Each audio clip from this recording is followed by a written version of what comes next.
Hey guys, it's Kevin. Today we're going to replace printhead lock. So when you start a printer, the printhead is locked by that piece.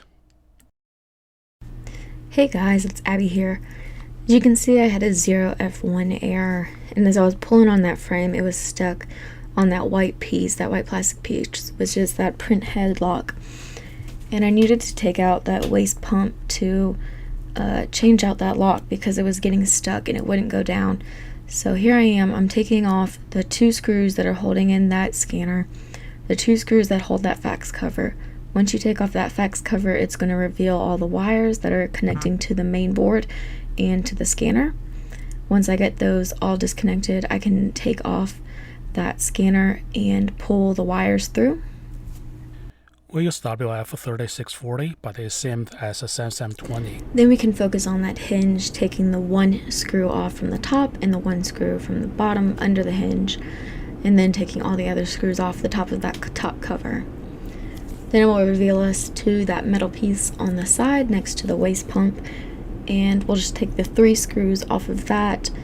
And once you get the three screws off, you just have to unhook that encoder strip that's hooked on the top of that metal piece there.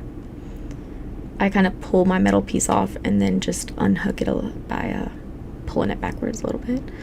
And here I am now, I'm just pulling, trying to unhook because there's a little hook that's connected to that print lock to the waste pump. Now that I moved my frame over, now I can unscrew my waste pump. There's two screws there. You just need to pull that white piece over to the right, and then it will reveal that other screw that's deep down. Once I get my two screws out, that's when I can take that tube off and just run it through there. And then I can take out my waste pump.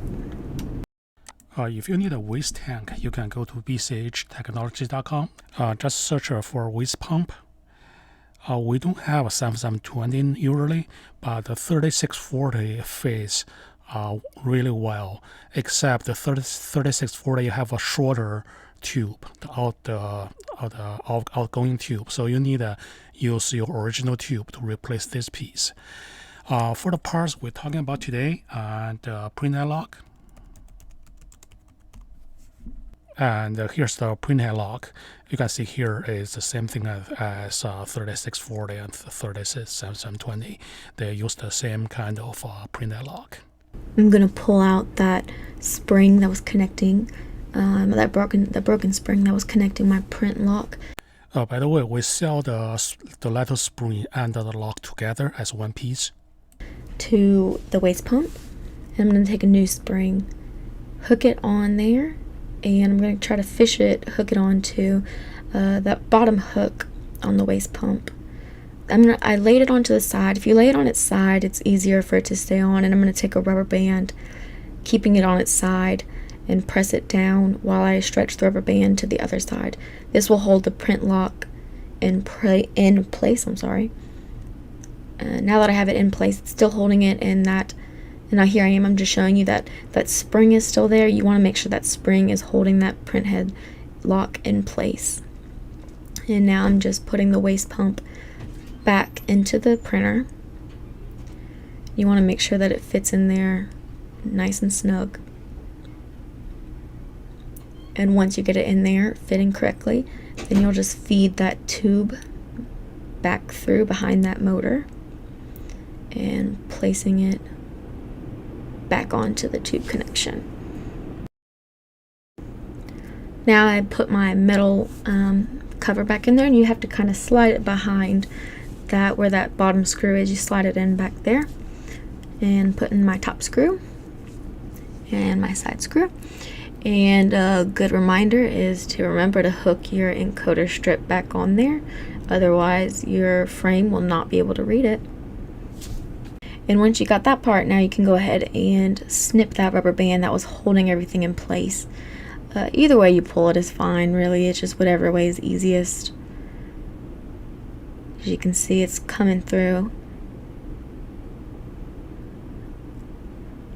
And that way my printhead lock was still in place, snug, and I can move it both ways.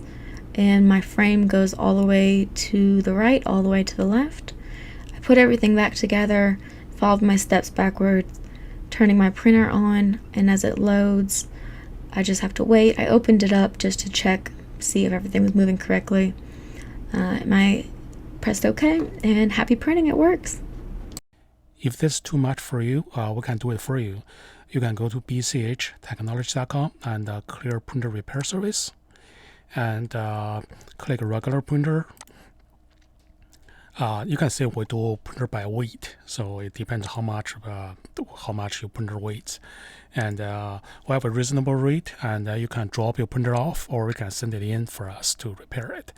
Okay, I hope you enjoyed this video. Visit us at www.bchtechnologies.com or locally at Greensboro, North Carolina. Cheers.